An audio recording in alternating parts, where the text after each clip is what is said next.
Good morning guys, car crazy India में आपका स्वागत है। आज हमारे पास दो डिफरेंट गाड़ियां हैं। आज हम क्या बात करने वाले हैं, ये जो दो गाड़ियां हैं, इनका ना प्राइस पॉइंट लगभग सेम है, 15 लाख। और वो जो होंडा सिटी आपकी ये डीजल है ना, वो भी करीब 14.5 लाख की पड़ी थी।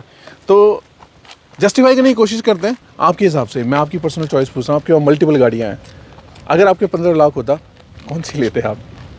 मुझे अगर पहाड़ों पे बिल्कुल ना जाना हो या बिल्कुल नॉर्मल जाना हो, मतलब मैं मसूरी नैनीताल जा रहा हूँ, ठीक है, और कश्मीर वश्मीर तक ही जा रहा हूँ, तो मैं वो लेता। जैसे अपन लोग घूमने वाले हैं तो सब जगह जाना पड़ता है और ख़राब रास्तों पे भी जाना पड़ता है, तो फिर मैं ये लेता। अच्छा अथर्व भाई, आप बताओ। दो ऑप्शन है, सिर्फ 15 लाख रुपए आपके पास है, ज़िंदगी में आपने बचा बचा के सेव किए हैं, तो आप क्या लोगे? निक्सॉन लोगे या होंडा सिटी? दो डिफरेंट गाड़ियां हैं।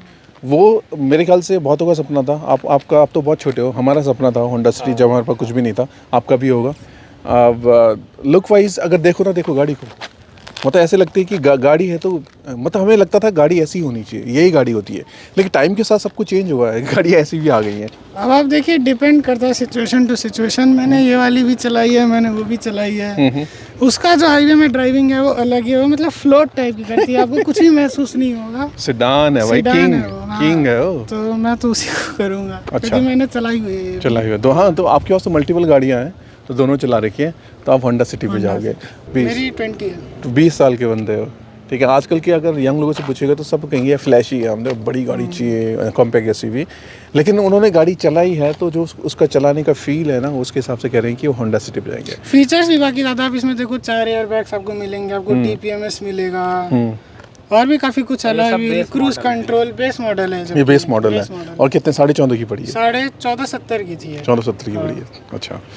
और ये करीब टॉप मॉडल की वो भी डीजल है, आपको बता दें, ये भी डीजल है। ये 15 लाख की आपको लमसम पड़ती है, वो 14.5 लाख की पड़ी थी। बेस मॉडल होते हुए भी इसमें काफ़ी कुछ चीज़ें आपको मिल जाती हैं। विनोद भाई, आप बताइए आप कौन सी लेते? आपकी तरह मेरी भी सोच है, ठीक है। मैं हर किसी को कहता हूँ, अगर पैसे सेम है, सिर्फ सिटी में चलानी है, और आपको अगर पहाड़ों पे भी चलानी है, ऑफ रोड नहीं करनी है।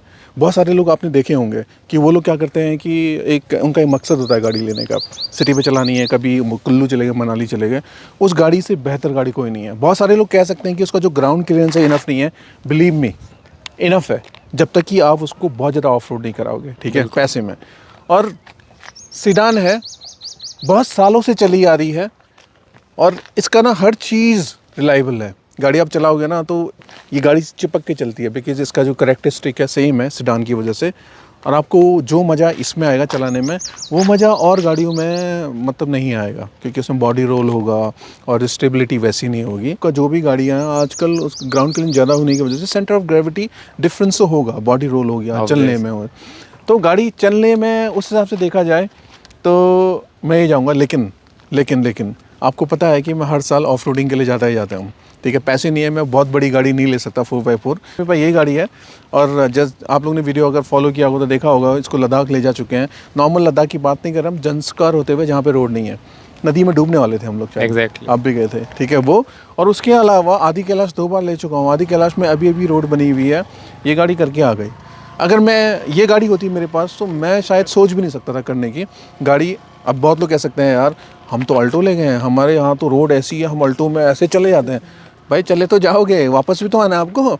हमें तो जॉब पे वापस आना है, 10 दिन की छुट्टी गए, जाके वापस भी तो आना है, गाड़ी में खड़ी नहीं करनी। अगर देखा जाए अभी के टाइम पे आप लोग के लिए मैं बोलूँगा, अगर आपकी रिक्वायरमेंट मेरी तरह है कि आपको ऑफ रोड भी करना है, थोड़ी ऊँची गाड़ी चाहिए, है, तो आप इस पर जा सकते हैं। लेकिन आगे अगर आप सिडान लवर हो, ठीक है, आपको ड्राइवेबिलिटी और जो कंफर्ट है, उसका जो नेचर है गाड़ी का, जो जैसे ड्राइव करती है हाईवेज़ वगैरह पे, इससे बेटर कुछ भी नहीं है। प्राइस देखो, आप लोग को लग सकता है यार बहुत डिफरेंट सेगमेंट है, क्या कर रहे हैं, लेकिन प्राइस पॉइंट सेम है। शायद मैं अगर 15 लाख रुपए ले जाऊँगा तो एक बार चॉइस देखूंगा कि ये भी देखने की कोशिश करूंगा, ये भी देखने की कोशिश करूंगा, और देखूंगा कि यार कौन सी गाड़ी मेरे उसमें फिट आ रही है। तो ये ज़्यादा अच्छी रेड लाइन भी करती है, ज़्यादा अच्छा टॉप एंड है, ज़्यादा अच्छा लो एंड है। ये थोड़ी सी मतलब डीजल में उतनी पावर नहीं कह सकते इसमें की। क्या लगता है डीजल मतलब टाइम पे ले लिया ठीक है? हाँ, इसीलिए लिया ही इसलिए था ना, पता था, क्योंकि मुझे तो बहुत पहले से पता था कि ये डिच होने वाला है होंडा का डीजल। तो ये बताओ, अब डीजल नहीं है तो क्या पेट्रोल पे जाना चाहिए लोग को? जाना चाहिए, बिल्कुल जाना चाहिए। पेट्रोल तो खैर मतलब अगर इसके पेट्रोल की बात करें तो देखिए, इंजन बहुत हैं, गाड़ियाँ बहुत हैं, है ना। वर्टस वगैरह आ गई, स्लाविया आ गई, वरना भी नहीं आई है। ये तो टर्बो नहीं देती पेट्रोल में, बाकी सब में अब टर्बो आ रहा है और ज़्यादा नहीं, 1-1 लीटर का टर्बो आ रहा है। ये किसने बोला टर्बो नहीं है तो कम रिलायबल है? अब लोग ही बोलते हैं, लोगों भाई की। टर्बो है तो कम रिलायबल है, आपको पता है। नेचुरल एस्पिरेटर ज़्यादा रिलायबल है क्योंकि टर्बो से ही सब कुछ शुरू होता है। अगर नहीं, मैं maintain वही किया कह रहा हूँ, अब लेने की बात है अगर, मैं वही कह रहा था कि टर्बो को लोग कम रिलायबल मानते हैं। वैसे बहुत फर्क नहीं रहता, फिर भी हाँ नेचुरली एस्पिरेटेड का थोड़ा सा, दोनों से अगर कंपैरिजन हाँ, करें थोड़ा सा एज रहता है और बाकी तो चलाने वाले की बात है।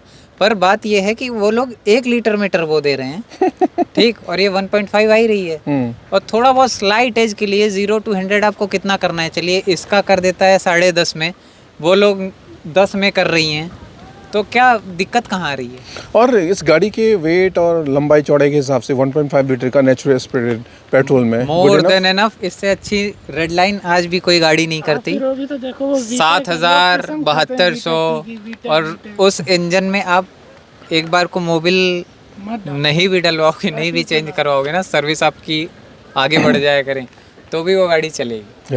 थैंक यू ब्रदर भाई, थैंक यू अदर भाई। लोग कहेंगे यार क्या कंपैरिजन है, ये मतलब सेडान है, ये कॉम्पैक्ट एसयूवी है, लेकिन प्राइस पॉइंट सेम है। ऐसे ज़रूर लोग होंगे, चाहे मतलब बहुत लोग नहीं होंगे, जितने लोग देख रहे होंगे उनमें से कोई ऐसे बंदे जरूर होंगे जिन्होंने ये भी चूज़ किया, 15 लाख का बजट चूज़ कर लिया, तो देख रहे हैं कौन सी लें, है ना। तो उनका एक दिमाग क्लियर करने के लिए उनको बताया जाए कि क्या क्या चीज़ें हैं, तो हो सकता है ये हेल्पफुल हो। चीज़ें हैं तो इंसान को अपनी नीड देखनी चाहिए बिल्कुल, कि मेरी बिल्कुल। नीड क्या है। सबको लद्दाख नहीं जाना, सबको ऑफ रोडिंग नहीं बिल्कुल, करनी। इसीलिए हमने ये बनाया था। हर चीज़ अलग है इसमें, लेकिन एक चीज़ सेम है, उसका प्राइस पॉइंट, है ना। जब लेने जाओगे तो आप ये भी देखो, ये भी देखो, तो कॉन्सेप्ट क्लियर होना चाहिए।